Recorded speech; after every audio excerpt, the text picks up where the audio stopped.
కీర్తనలు 128వ కీర్తన 4వ వచనం. యెహోవా యందు భయభక్తులు గలవాడు ఇలాగూ ఆశీర్వదించబడును. ప్రార్థన చేసుకుందాం. మహాగుణుడా, మహోన్నతుడా, సర్వాధికారి అయిన దేవా, సర్వశక్తి సంపన్నుడా, నీకు వందనాలు, స్తుతులు, స్తోత్రాలు తండ్రి. నిన్ను స్తుతించుటకు, ఆరాధించుటకు మీరు చూపించిన కృపను బట్టి ప్రభా నీకు కృతజ్ఞతలయ్యా. నీ గ్రంథమందలి ఆశ్చర్యకరమైన, దీవెనకరమైన నీ మాటలు ధ్యానం చేయబోతూ ఉండగా మీరే మా అందరితో మాట్లాడమని, మా ఆత్మీయ జీవితాలు బలపరచమని యేసు నామములో ప్రార్థించి అడిగి వేడుకుంటున్నాము తండ్రి, ఆమేన్. తండ్రి అయిన దేవుడు ఇక్కడ మాట్లాడుతూ ఉన్నాడు. యెహోవా యందు భయభక్తులు గలవాడు ఇలాగూ ఆశీర్వదించబడును. ప్రతి ఒక్కరికి దేవుని యొక్క దీవెనలు పొందుకోవాలని ఏముంటుంది? ఆశ ఉంటుంది. ప్రతి ఒక్కరు కూడా మేము దీవించబడాలి, ఆశీర్వదించబడాలని కోరుకుంటారు. కానీ మాకు కరువు ఉండాలి, కష్టాలు ఉండాలి అని ఎవరు కోరుకుంటారా? ఎవరు కూడా కోరుకోరు. ప్రతి ఒక్కరు ఏం చేయబడాలంటే దీవించబడాలి అనుకుంటారు, ఆశీర్వదించబడాలి అని అనుకుంటారు. అయితే ఈ యొక్క ఆశీర్వాదాల్లో ఎన్ని రకాలు ఉన్నాయి అని దేవుడి ధ్యానమంతా మాట్లాడుతూ ఉన్నాడు. ఒకటి తల్లిదండ్రుల ద్వారా వచ్చే ఆశీర్వాదము, ఒకటి సాతాను ద్వారా వచ్చే ఆశీర్వాదము, మరొకటి దేవుని ద్వారా వచ్చే ఆశీర్వాదము. ఏ ఆశీర్వాదమును మనం పొందుకోవాలి అనేది దేవుడు ఇక్కడ మాట్లాడుతూ ఉన్నాడు. దేవుడు ఆశీర్వదిస్తానంటున్నాడు. ఎవరిని? ఆయనందు భయభక్తులు గలవారిని ఆశీర్వదిస్తాను అని అంటున్నాడు. ఒకసారి మనము తల్లిదండ్రుల ద్వారా వచ్చే ఆశీర్వాదాన్ని మనం ఒకసారి గమనించినప్పుడు ఆదికాండము 27వ అధ్యాయము 4వ వచనాన్ని ధ్యానం చేద్దాం. నేను చావక మునుపు నిన్ను నేను ఆశీర్వదించినట్లు నాకిష్టమైన రుచిగల భోజ్యములను సిద్ధపరిచి నేను తినుటికై నా యొద్దకు తెమ్మని చెప్పాను. ఇక్కడ ఇస్సాకు తన పెద్ద కుమారుడైన ఏశావుతో మాట్లాడుతూ ఉన్నాడు. అయ్యా, నేను ముసలివాడిని అయిపోయాను, నాకు మరణము, చావు దగ్గరికి రాబోతూ ఉంది, నేను ఎప్పుడైనా చనిపోవచ్చు. కాబట్టి నువ్వేం చేయాలంటే నాకు ఇష్టమైన ఆహారాన్ని ఏం చేయాలి? సిద్ధపరిచి నా దగ్గరికి తీసుకొని రా. నేను తృప్తిగా తిని నిన్నేం చేస్తాను? ఆశీర్వదిస్తాను. ఒక తండ్రి తన కుమారుతో చెప్తున్నాడు, నేను చనిపోటుకు సిద్ధంగా ఉన్నాను కనుక నువ్వేం చేయాలి? నాకు ఇష్టమైన ఆహారాన్ని తీసుకొచ్చి నాకు ఉండి పెట్టు, నేను తిని నిన్నేం చేస్తానో ఆశీర్వదిస్తాను అంటున్నాడు. పక్కనే ఎవరు వింటున్నారు ఆ మాట? ఇస్సాకు భార్య అయిన రెబ్కా వింటూ ఉంది.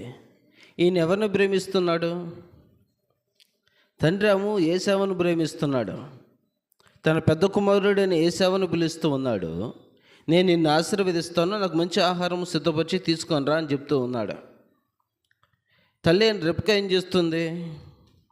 తన చిన్న కుమారుడైన యాకోబును పిలిచి, అయ్యా, మీ నాన్న మీ అన్నను దీవిస్తానని చెప్తున్నాడు, ఆశీర్వదిస్తానని చెప్తున్నాడు. మీ అన్న కంటే ముందుగా నువ్వేం చేయాలి? మందలోకి వెళ్ళి 2 మంచి మేకలను తీసుకుని నా దగ్గరికి తీసుకొని రా. నేను వాటిని సిద్ధపరిచి మీ నాన్న దగ్గరికి నేను పంపిస్తాను. మీ అన్నకు వచ్చే ఆశీర్వాదాన్ని నువ్వేం చేద్దువు? మీ అన్న బదులు నువ్వు తీసుకుందువు. ఇక్కడ తల్లిదండ్రులు ఏం కానొస్తుంది?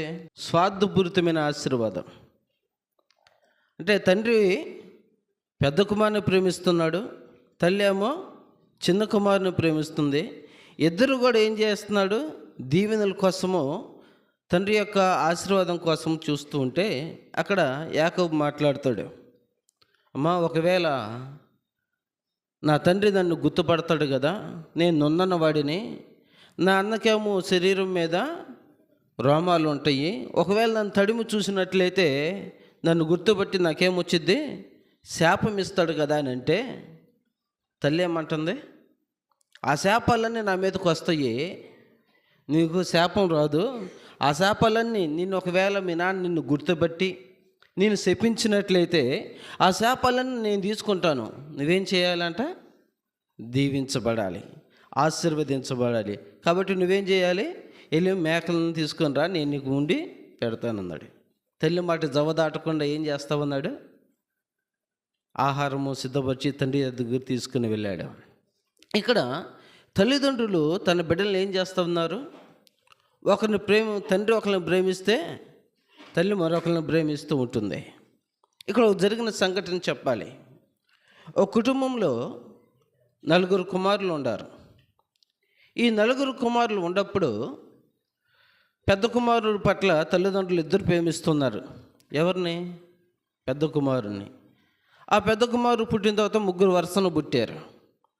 సహజంగా ఏమంటారు మన నానుడి, పెద్దవాడి యొక్క వెన్ను చలవ బాగుంది, ఆ తర్వాత ఏం చేశారు? 3 పుట్టారు అని అంటూ ఉంటారు. అయితే పెద్ద కుమారుని బాగా ప్రేమిస్తున్నారు. పెద్ద కుమారుని కాన్వెంట్లో వేశారు. 3 పిల్లలనేమో హై స్కూల్లో, గవర్నమెంట్ స్కూల్లో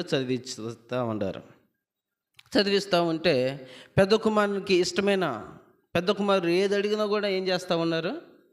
కాదనకుండా కొనిస్తూ ఉన్నారు. మిగతా 3 మాత్రము తక్కువగా చూస్తూ ఉంటున్నారు.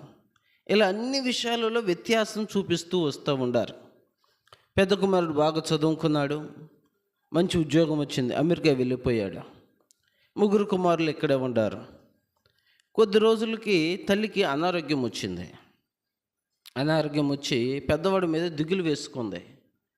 ఆ పెద్ద కుమారుడు ఎక్కడ ఉన్నాడు? మంచి ఉద్యోగము, అమెరికాలో ఉన్నాడు. వెళ్ళి 4 సంవత్సరాలు అయిపోయింది, 5 సంవత్సరాలు అయిపోయింది, రావటానికి కష్టంగా ఉంటా ఉంది. ఎల్లప్పుడూ పెద్ద కుమారుని చూస్తూ, వీడు మమ్మల్ని బాగా చూస్తాడు, వీడికి మేమంటే చాలా ఇష్టము, అన్ని విషయాలలో ఇతను మాకు తోడుగా ఉంటాడు, ఆ 3 సరిగ్గా చదువుకోలేదు అని ఆ 3 మీద కొంచెం చిన్న చూపు అనేది చూపిస్తున్నారు. ఎవరు? తల్లిదండ్రులు. ఎవరు? తల్లిదండ్రులే ఒక కుమారుని పట్ల వ్యత్యాసము, వాళ్ళ యొక్క ప్రేమలో వ్యత్యాసాన్ని చూపిస్తూ ఉన్నారు. వారిచ్చే దీవెనలో వ్యత్యాసం చూపిస్తూ ఉన్నారు. వారిచ్చే ఆశీర్వాదంలో వ్యత్యాసం చూపిస్తూ ఉన్నారు. సహజంగా మనమేమో తల్లిదండ్రులు ఆస్తి పంచేటప్పుడు ఏం చేస్తారు? పెద్ద కుమారుడి కంటే ఏం చేస్తారు? కొంచెం ఎక్కువ ఇస్తారు. ఎందుకంటే ఆడు పెద్దోడయ్యా అంటే కొంచెం ఎక్కువ ఇస్తారు, మిగతా వరకేమో సమానంగా ములుస్తారు. అంటే వ్యత్యాసము. అయితే ఆ పెద్ద కుమారుడు అమెరికా వెళ్ళిన తర్వాత తిరిగి రాలేదు. ఈ మంచం పట్టింది. తండ్రి ఒకరోజు ఫోన్ చేశాడు. అయ్యా, మీ అమ్మ మంచం మీద ఉంది, నిన్ను చూడాలని ఆశపడతా ఉంది, నువ్వు ఒకసారి వస్తే బాగుంటుందని తండ్రి ఫోన్ చేస్తే ఈ యొక్క కుమారుడు జవాబిచ్చాడు. ఏమనంటే, నాన్న నేను అక్కడికి రావాలంటే ₹1,00,000 ఖర్చు అవుతుంది. ఎంత? ₹1,00,000 ఖర్చు అవుతుంది, నేను రాలేను. మరలా నీకు ఒక విషయం చెప్తున్నాను, నాకు ఇక్కడ వివాహము చేసుకున్నాను అని చెప్పాడంట. ఏం చెప్పాడు? అమెరికా పంపించిందేమో తల్లిదండ్రులు, 3 పిల్లలేమో గవర్నమెంట్ స్కూల్లో చదివిస్తే అతను కాన్వెంట్లో చదివించాడు. ఉన్నతమైన చదువు చదివిస్తే ఇతను అమెరికాకి వెళ్ళి ఉద్యోగం చేస్తూ తల్లిదండ్రులకు కూడా చెప్పకుండా ఏం చేశాడు? పెళ్లి చేసుకున్నాడు. నాకు ఒక కుమారుడు ఉన్నాడు, పెళ్ళయింది, ఒక కుమారుడు ఉన్నాడు, నేనైతే అమెరికా నుంచి రాలేను, ఒకవేళ అమ్మ చనిపోతే నువ్వు తప్పకుండా ఒక పని చేయి, వీడియో తీయి అన్నాడంట. ఏం తీయమన్నాడంట? వీడియో తీసి నాకు పంపించు, ఆ ఖర్చులను కూడా నేను భరిస్తాను అని చెప్తూ ఉన్నాడు. చూడండి, ఎంత తల్లిదండ్రులకి ఎంత మానసికమైన శోభ అది. ఇక్కడ ఇస్సాకాము పెద్ద కుమారుని ప్రేమిస్తూ, నువ్వు మంచి ఆహారం తీసుకుని వచ్చినట్లయితే నిన్ను ఆశీర్వదిస్తానంటే, తల్లేమో ఏం చెప్పాలి అక్కడ? తండ్రితో ఇద్దరికి సమానమైన ఆశీర్వాదాలు ఇవ్వండి అని చెప్పాల్సింది పోయి, తన చిన్న కుమారుని ఆమె ప్రేమిస్తూ, మీ అన్న అడవి నుంచి వచ్చేలోపు నువ్వేం చేయాలి? ఆశీర్వాదం తీసుకోవాలని చిన్న కుమారుని ప్రేరేపించి ఆహారం ఇస్తే, తర్వాత తల్లి ఏం చెప్తా ఉంది? ఆశీర్వదించబడిన తర్వాత అయ్యా, మీ అన్న నీ మీద కోపంగా ఉన్నాడు, కాబట్టి నువ్వు ఇక్కడి నుంచి ఏం చేయాలి, పారిపోయి నీ మేనమామ దగ్గరకు వెళ్ళంటున్నాడు. ఆశీర్వదించబడిన వ్యక్తి ఏం చేస్తూ ఉన్నాడు? ఇప్పుడు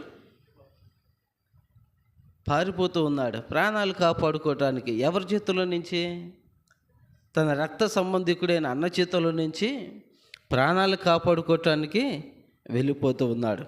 సరే, అక్కడికి వెళ్ళిన తర్వాత ఎన్ని సంవత్సరాలు ఉన్నాడు అక్కడ?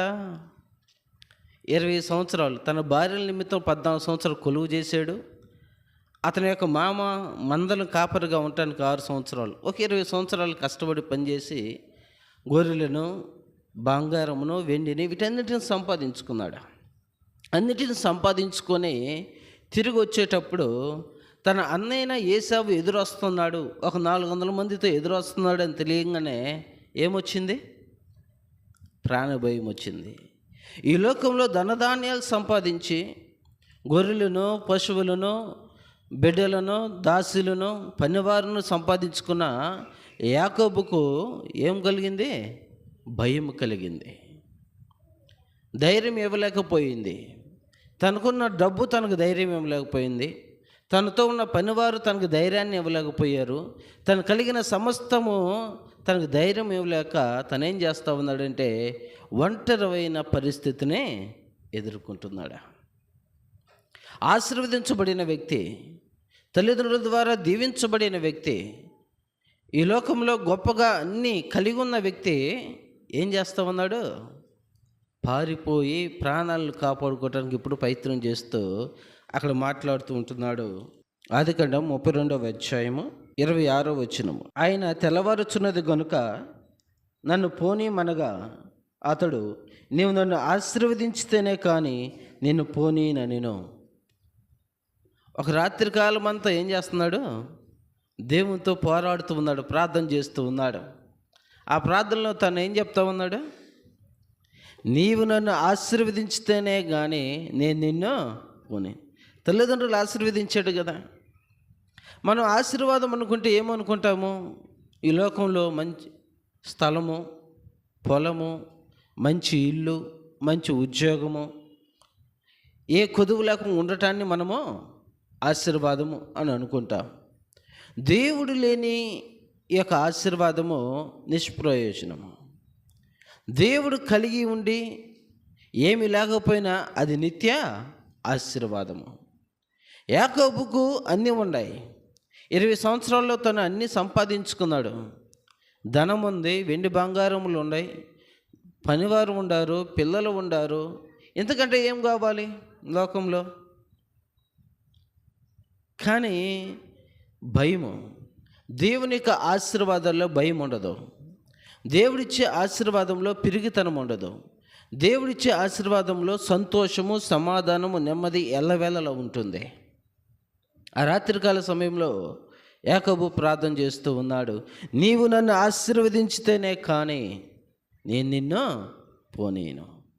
నీ పేరేందయ్యా అంటే నా పేరు యాకోబు. యాకోబు అనగా మోసగాడు.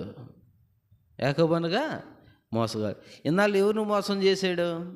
తండ్రిని మోసం చేశాడు, తన అన్నను మోసం చేశాడు, తన మామను మోసం చేశాడు.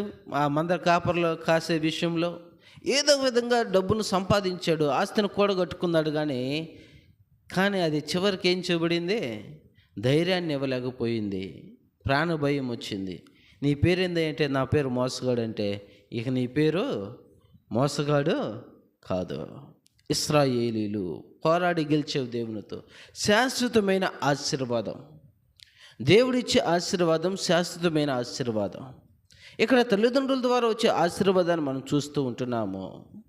అదేవిధంగా సాతాను ద్వారా వచ్చే ఆశీర్వాదాలు కూడా కొన్ని ఉన్నాయి. అవి కూడా ఒకసారి మనం గమనించినప్పుడు ఒక ఆయన మందిరంలో సాక్ష్యం చెప్తూ ఉన్నాడు. ఒకప్పుడు నాకు తినటానికి ఏమీ లేదండి, చాలా కష్టాలు పడ్డాను, చాలా శ్రమలు అనుభవించాను, ఒక పూట తినటానికి కూడా తిండి లేదు. కానీ దేవుడు నన్ను ఆశీర్వదించాడు. ఎలా ఆశీర్వదించాడు అంటే ఈరోజు నాకు మంచి బంగ్లా ఉంది, మాకు మంచి కార్లు ఉన్నాయి, నా బిడ్డలు విదేశాల్లో చదువుతూ ఉన్నారు, అన్ని విషయాలలో నేను స్థిరపడ్డాను అని మంచి సాక్ష్యం చెప్పాడు. సాక్ష్యం చెప్తుంటే మిగతా ప్రజలందరూ కూడా చాలా ఉత్సాహంగా దేవుడు ఎంత గొప్పగా ఇతన్ని ఆశీర్వదించాడని అందరూ చప్పట్లు కొడుతూ ఇంకా దేవుడు మిమ్మల్ని ఆశీర్వదించాలని అందరూ చెప్తూ ఉండారు. ఆ సాక్ష్యం అంతా అయిన తర్వాత అతన్ని ఆ సేవకుడు అడిగాడు, దేవుడు నేను ఏ విధంగా ఆశీర్వదించాడు అని అడిగితే, దేవుడు నాకు వ్యాపారం ఇచ్చాడండి అని చెప్పాడంట. ఏమిటా వ్యాపారం అంటే, వడ్డీ వ్యాపారం అండి అన్నాడంట. ఏ వ్యాపారం?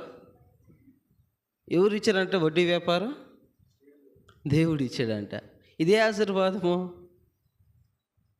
అంటే దేవుని పేరు చెప్తూ వడ్డీ వ్యాపారం చేస్తూ 100కి 5 రూపాయలు, 10 రూపాయలు, ఇంకా అవసరమైతే 15 రూపాయలు, ఇది వ్యాపారం. ఎవరు ఇచ్చారంట?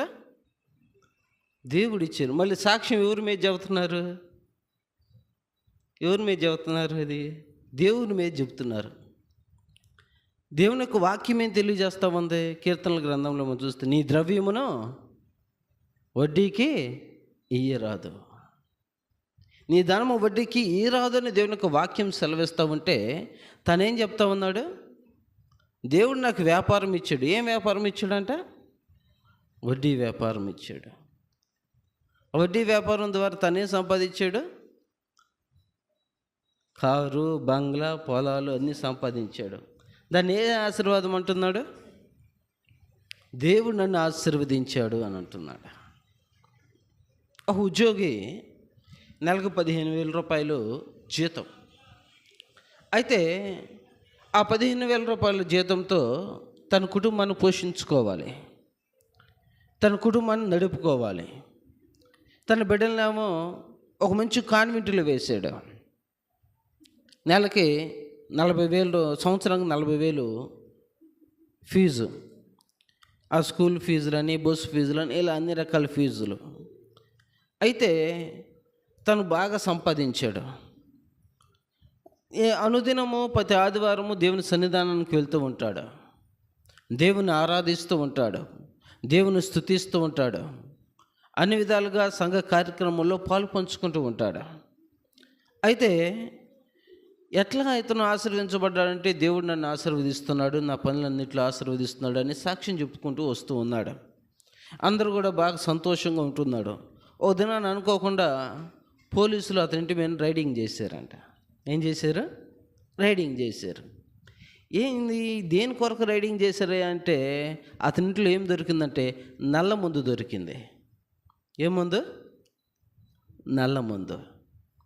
అతని ఇంటి వెలుపల ఆ ఒక రహస్య ప్లేస్లో సారాయి పీపాలు దొరికినాయి. ఏం పీపాలు? సారాయి పీపాలు దొరికినాయి. ఇతను ఏం చెబుతున్నాడు? ప్రతి ఆదివారము మామూలుగా సాక్ష్యంగా ఏం చెబుతున్నాడు? దేవుడు నన్ను ఆశీర్వదించాడు అంటున్నాడు. తను చేసే పని ఏమిటి? దేవునికి అవిధేయమైన క్రియలు చేస్తూ, దేవుడు ఒక మంచి ఉద్యోగం ఇస్తే ఆ ఉద్యోగంలో చక్కగా తన యొక్క జీవితాన్ని కొనసాగించకుండా తను ఇంకనూ సంపాదించాలి. ఈరోజు ప్రతి ఒక్కరు ఏమంటారంటే, ఎలా సంపాదించామనేది కాదంట, సంపాదించామా లేదా. ఎవరేమనుకున్నా పర్వాలేదు, మనకేముండాలి? డబ్బు ఉండాలి, మనల్ని అందరూ గౌరవించాలి, మనందరూ ఇతను బాగా సంపాదించాడు అని చెప్పుకోవాలి, మన యొక్క లైఫ్ను చూడాలి, మనం కట్టుకునే వస్త్రాలు, మనం నడిచే నడత, మనం ధరించే నగలు, వాటన్నిటిని 10 మంది చూడాలి, మెచ్చుకోవాలి. దాని కొరకు మనం ఎలా అయినా కూడా మనం ఏం చేయాలి? డబ్బును సంపాదించాలి. ఇదే ఆలోచనతో ఉంటున్నారు. కానీ దేవునికి అవిధేయంగా సంపాదించే సంపాదన అది అక్కరకు రాదన్న సంగతి తెలియటం లేదు. ఆ వ్యక్తి దేవుని ఎరిగిన ప్రజలే, దేవుని అనుదినము స్తుతించే ప్రజలే, దేవుని దగ్గర అనుదినం మొరపెట్టే ప్రజలే ఏం చేస్తూ ఉన్నారు? దేవునికి వ్యతిరేకంగా పనులు చేస్తూ దేవుడు నన్ను ఆశీర్వదించాడు అని చెప్తూ ఉన్నారు. అతను తీసుకొని వెళ్ళి ఏం చేశారంటే జైల్లో వేశారు. అంతకుముందు ఎంతగానో నలుగురిలో గొప్పగా పిలువబడిన ఆ వ్యక్తి తను చేసిన తప్పు దొరికినప్పుడు ఏం చేయబడ్డాడు? నలుగురిలో అవమానము, సిగ్గు అవన్నీ కూడా సంపాదించుకున్నాడు. దేవుడు మాట్లాడుతున్నాడు, యెహోవా యందు భయభక్తులు గలవారిని ఆయన ఆశీర్వదించును. యాకోబు పారిపోయాడు, సంపాదించుకున్నాడు. కానీ తను సంపాదించుకున్న సంపాదనతో తన తండ్రి ఇంటికి తిరిగి వచ్చే సమయంలో భయం వేస్తూ ఉంటుంది. నా అన్న ఎక్కడ నన్ను చంపివేస్తాడో అని భయం వేస్తూ ఉంది. దేవుని దగ్గర మొరపెడుతూ ఉంటున్నాడు, పశ్చాత్తాపం పొందుకుంటూ ఉంటున్నాడు. అయ్యా, నీవు నన్ను నిజముగా ఆశీర్వదించితేనే కానీ నేను నిన్ను విడిచిపెట్టను.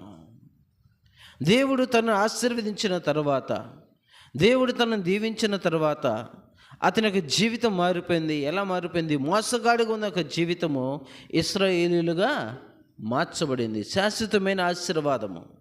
ఆ పేరు మీద ఒక దేశమే ఏర్పడింది. దేవుడు ఇశ్రాయేల్ ప్రజలుగా దేవుడు నేను ఎల్లప్పుడూ వారికి తోడుగా ఉంటాను అని చెప్తూ ఉన్నాడు. నిత్య ఆశీర్వాదము, నిత్య జీవంలోకి దేవుడు యొక్క ఆశీర్వాదము నడిపిస్తూ ఉంటుంది. ఈ లోకంలో తాత్కాలికమైన ఆశీర్వాదం కొరకు మనం ప్రాకులాడినట్లయితే అది నిత్య ఆశీర్వాదమైన నిత్య రాజ్యానికి మనల్ని తీసుకొని వెళ్ళదు.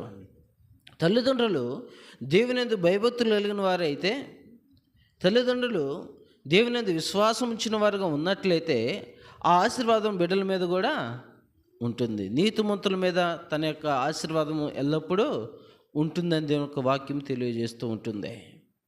అబ్రహాము ఆశీర్వదించబడ్డాడు. ఎలా ఆశీర్వదించబడ్డాడు? అన్ని విషయములందు అబ్రహాము ఆశీర్వదించబడ్డాడు. ఏబును దేవుడు ఆశీర్వదించాడు. అన్ని విషయాలలో దేవుడు ఏబును ఆశీర్వదించాడు. కాబట్టి తల్లిదండ్రుల ద్వారా వచ్చే ఆశీర్వాదము, కొంతమంది మనం గమనిస్తూ ఉంటాము. తల్లిదండ్రుల ద్వారా ఒక వ్యక్తికి 150 ఎకరాలు పొలం ఉంది. ఆ తల్లిదండ్రులకి ఒకే ఒక కుమారుడు. అయితే ఆ ఆస్తి ఎవరికి వచ్చింది? ఏకైక కుమారుడినా ఆ ఒక్క కుమారుడికి వచ్చింది. తండ్రి చనిపోయాడు కొద్ది రోజులకి. ఆ కుమారుడు ఏం చేశాడంటే విచ్చలవిడితనానికి అలవాటు పడ్డాడు. త్రాగుడు, జోదము, గొడవలు, కొట్లాట్లు, ఇలా తనకిష్టమైన త్రోవలో తాను నడిచాడు. అయితే కొద్ది కాలానికి 150 ఎకరాల్లో 70 ఎకరాలు అమ్మేశాడు. ఎన్ని ఎకరాలు అమ్మేశాడు? 70 అమ్మేశాడు. జోదము, పేకాట, తన ఇష్టానుసారంగా జీవించటం, పని లేదు. ఇంకా ఏం చేస్తూ ఉన్నాడు? నా తండ్రి సంపాదించి పెట్టాడు. దేనికి సంపాదించి పెట్టాడు? నన్ను అనుభవించమని పెట్టాడు కనుక తను ఏం చేస్తూ ఉన్నాడంటే అమ్మి వేస్తూ ఉన్నాడు. ఇంకో కొద్ది రోజులకి ఉన్నది కూడా ఏం చేస్తాడు? అమ్మేస్తాడు. ఈ ఆశీర్వాదం నిలబడిందా? తల్లిదండ్రులు ఆశీర్వాదము బిడ్డలకు వస్తుంది. తండ్రులు సంపాదించింది బిడ్డలు తీసుకుంటారు. కానీ అది నిలబడాలి అంటే వాళ్ళు దేవుని యందు భయభక్తులు కలిగిన వారుగా ఉన్నట్లయితే అది నిలబడుతుంది.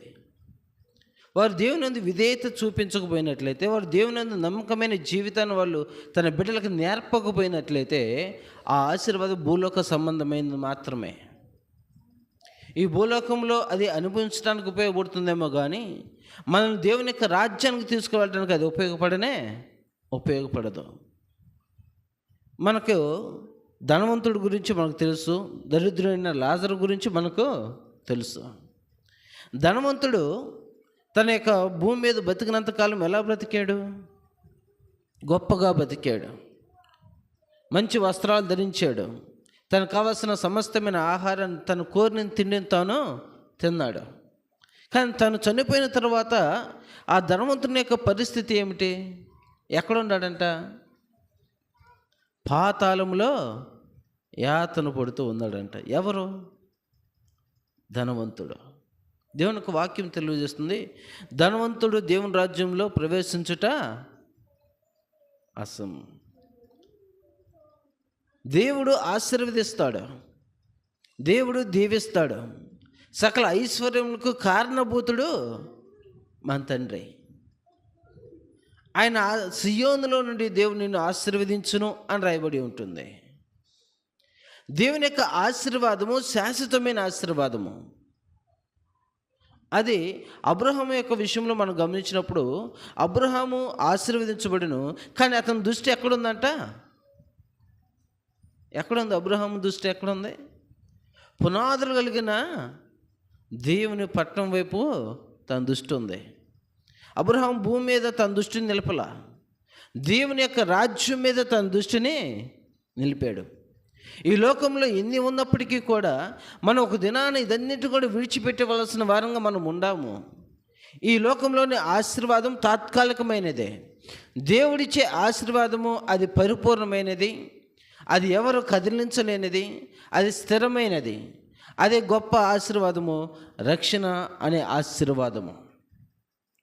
దేవుడు మనకిచ్చిన గొప్ప ఆశీర్వాదం ఏమిటంటే రక్షించబడటం అనేది గొప్ప ఆశీర్వాదము. ఆయన రాజ్యంలోకి మనల్ని తీసుకుని వెళ్ళటమే గొప్ప ఆశీర్వాదము. ఈ లోక తాత్కాలికమైన ఆశీర్వాదాలు అది కొన్ని దినాలు పనిచేస్తాయేమో, కానీ మన ఆధ్యాత్మికమైన జీవితానికి, మన దేవుని యొక్క రాజ్యంలో చేర్చబడటానికి నీ రక్షణ అనేది చాలా ప్రాముఖ్యము. ఆ రక్షించబడిన నీవు నీ జీవితకాలంలో యథార్థవంతుడిగా ఉన్నావా లేదనేది మనము పరిశీలించుకోవాలి. దేవుని యొక్క ఎదుట నీతిమంతులుగా ఉన్నామా లేనేది అనుదినం మనము పరిశీలించుకోవాలి. దేవుని సముఖానికి వెళ్తున్న బిడ్డలే దేవుని యొక్క మార్గంలో నడవకుండా దేవుడు నన్ను ఆశీర్వదించాడని చెప్తూ దేవునికి వ్యతిరేకమైన కార్యాలు చేస్తూ గొప్పవారుగా పిలువబడుతూ చివరికి జైలుకు వెళ్తూ ఉంటున్నారు. కారణము వారు దేవుని మీద ఆధారపడలేదు. పైకి దేవుని చూపిస్తూ ఉన్నారు, ఏం చేస్తూ ఉన్నారు? దేవునికి వ్యతిరేకమైన కార్యాలు చేస్తూ ఉన్నాడు. అబ్రహాము ఆశీర్వదించబడ్డాడు, అన్ని విషయాలలో ఏ లోటు లేకుండా ఆశీర్వదించబడ్డాడు. కానీ తన యొక్క చూపంతా కూడా ఎక్కడుందంట? దేవుని పట్టణం వైపు, దేవుని యొక్క రాజ్యం వైపు తన దృష్టిని నిలిపాడు. ఈ భూ సంబంధమైన వాటి వైపు తన దృష్టిని నిలపలేదు. ఈరోజు మనం కూడా మనకు ఆత్మీయ జీవితాలలో ఎక్కువగా మనం భూ సంబంధమైన వాటి వైపే మనం ఎక్కువగా దృష్టి నిలుపుతాం, కానీ పర సంబంధమైన ఆ యొక్క రాజ్యం వైపు మనము దృష్టి నిలపము. ఈ లోకంలో బతికినంత కాలము తన బిడ్డలకు అన్నీ సమకూర్చాలి అనే ఒక ఉద్దేశంతో అన్నిటినీ సమకూరుస్తూ ఉంటాము. కానీ వారిని చిన్నతనము నుంచే దేవుని భయభక్తులు కలిగిన వారుగా, నీతిమంతులుగా, యథార్థవంతులుగా వారిని తీసుకొని వస్తున్నామా లేదని మనము గమనించము. తల్లిదండ్రులు తన బిడ్డలను ఎంతగానో ప్రేమిస్తారు. వాళ్ళు గర్భంలో వేయబడిన మొదలు కాంచి ఏం చేస్తారు? వాళ్ళని ఆ స్కూల్లో చదివించాలి, వాళ్ళని అందరికంటే గొప్పగా వారిని తీర్చిదిద్దాలి అని రకరకాలైన ఆశలన్నీ కూడా ఎవరి మీద పెట్టుకుంటారు? తన బిడ్డల మీద పెట్టుకుంటారు. తల్లి గర్భంలో రూపింపక మునిపే నిన్ను ఆయన ఏం చేశాడు? నిన్ను ఎన్నుకున్నాడు అని రాయబడి ఉంది. ఆయన నిన్ను చూస్తున్న దేవుడుగా ఉంటూ ఉన్నాడు. ఆయన నీ పట్ల ఇంకెంత ఆశ కలిగి ఉంటాడు? నేను ఏ విధంగా ఆశీర్వదించాలనుకుంటాడు? నేను ఏ విధంగా దీవించాలనుకుంటాడు? నీ స్థానాన్ని భూమి మీద ఎంత హెచ్చుగా ఉంచాలనుకుంటాడు ఆయన. ఆయన్ని విడిచిపెట్టి మనము ఏం చేస్తామంటే మనంతకు మనము అనేక రకాల ప్రయత్నాలు చేస్తూ మనం ఆశీర్వించబడాలని, మనం దీవించబడాలని, మనం గొప్పవారుగా ఉండాలని మనము దేవునికి వ్యతిరేకమైన కార్యాలు చేస్తూ ఒక వ్యక్తి ఒక చిన్న కొట్టుబెట్టి అన్ని సామాన్లు దానిలో పెట్టాడు. అన్ని ప్రొవిజన్స్ పెట్టి వాటితో పాటు కూడా కొన్ని పెట్టాడు. ఏం పెట్టాడంటే చుట్ట, బీడి, సిగరెటు, తంబాకు, ఖైని, ఇలా ఒక్కబడులు అన్నీ కూడా పెట్టాడు. ఆదివారము షాప్ క్లోజ్ చేస్తాడు, ఆదివారం మాత్రం షాప్ తీయడంట. ఎక్కడికి వెళ్ళాలంటే నేను ప్రార్థనకి వెళ్ళాలి అని చెప్తా ఉన్నాడు. సోమవారం నుంచి శనివారం వరకు వ్యాపారము బాగా చేస్తాడు. ఏం వ్యాపారం చేస్తున్నాడంటే బీడీలు, సిగరెట్లు, ఖైనీలు అందరికి బాగా ఇస్తూ ఉన్నాడు. దేవుడిచ్చిన మంచి దేహాన్ని దేవుని నమ్మే వ్యక్తి ఏం చేస్తూ ఉన్నాడు? పాడు చేస్తూ ఉన్నాడు. ఇది వ్యాపారం అండి. ఏది వ్యాపారము? ఇవన్నీ అమ్ముతూ తనేం చేస్తాడు? వ్యాపారం వేరు, దేవుడు వేరు. 2 తలంపులు, 2 ఆలోచన విధానాలు.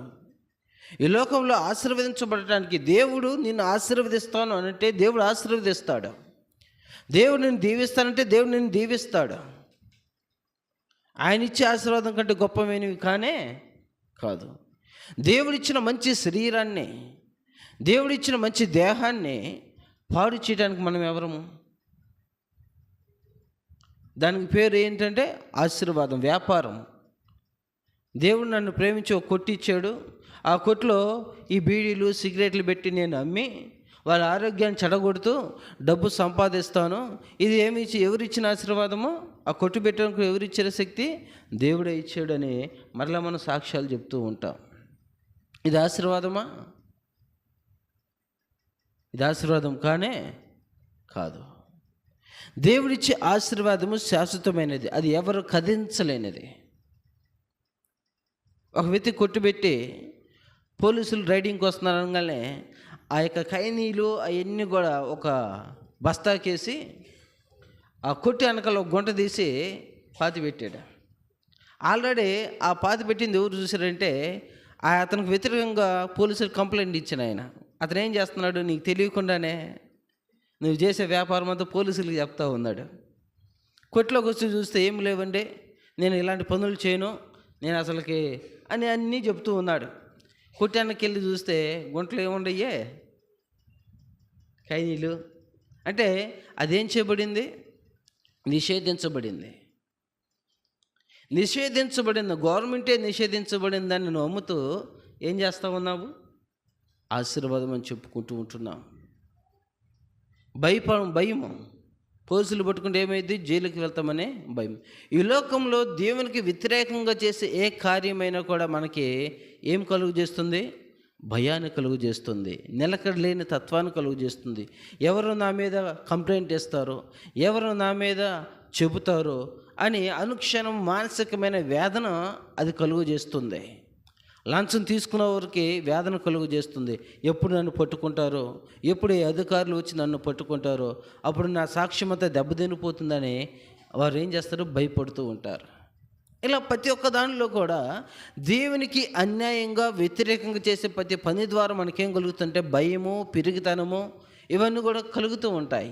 కానీ దేవుని యందు విశ్వాసం ఉంచిన వ్యక్తి, దేవుని యందు ఆధారపడిన వ్యక్తి, దేవుడే నన్ను దీవిస్తాడు, ఏమున్నా లేకపోయినా దేవుడు నన్ను ఆశీర్వదిస్తాడు.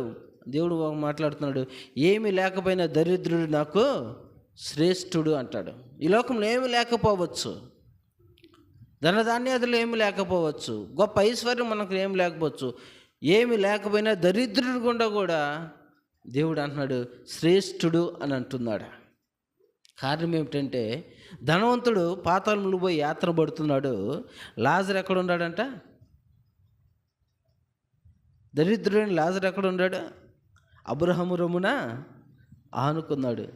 ఇప్పుడు ధనవంతుడు గొప్పోడా, లాజరు గొప్పోడా? ధనవంతుడు లోకానికి గొప్పోడు. నలుగురు వచ్చి ఇప్పుడు అతను ఏం చేస్తూ ఉంటారు?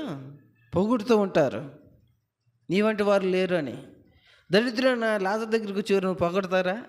పొగడు. కానీ ఒక దినాన్ని ఏం చేయబడతా ఉంది? ఈ ధనవంతుడు లాజరుని అబ్రహాముతో వేడుకుంటున్నాడు, నీ రొమ్మును ఆనుకున్న లాజరుని కొంచెం నీళ్ళు అతని చేత పంపియ్యా అంటున్నాడు. ఎవరు? ధనవంతుడు చివరికి దరిద్రుడైన లాజరుని చేత నీళ్ళు కొంచెం ఇప్పియ్యా అని అడుగుతూ ఉన్నాడంట. ఈ లోక ధనము దేవుని రాజ్యానికి చేర్చబడదు. దేవుడిచ్చే ఆశీర్వాదం నిత్య ఆశీర్వాదము. దేవుని యందు నమ్మకంగా మనం జీవించినప్పుడు దేవుడు అధికారులను నియమించేవాడు ఆయనే, రాజులు నియమించేవాడు ఆయనే, అందరిని నియమించేవాడు ఆయనే. కాబట్టి మనం దేవుని యందు నిలకడగా, దేవుని యందు నమ్మికగా మనం ఉన్నప్పుడు దేవుడు మనల్ని ఆశీర్వదిస్తాడు. ఆయన యందు భయభక్తులు గల వారిని ఆయన ఆశీర్వదించును అని రాయబడిన రీతిగా తల్లిదండ్రులు స్వార్థపూరితమైన ఆశీర్వాదాలు తల్లిదండ్రులు ఉంటాయి. లోకమిచ్చే సాతాను ఆశీర్వాదాలు వేరుగా ఉంటాయి. కానీ దేవుడిచ్చే ఆశీర్వాదము అది నిత్యత్వమైనది, శాశ్వతమైనది. కాబట్టి ప్రియ దేవుని బిడ్డలారా, మన నిత్యమైన శాశ్వతమైన దేవుని ఆశీర్వాదం కొరకు వేచి ఉందాం. దేవుడు మనల్ని అన్ని విషయాలలో ఆశీర్వదించినట్లుగా, దేవుడు మనల్ని ఆశీర్వదించినప్పటికీ మన చూపు అంతా కూడా దేని వైపు ఉండాలి? దేవుని యొక్క రాజ్యం వైపు మన యొక్క చూపు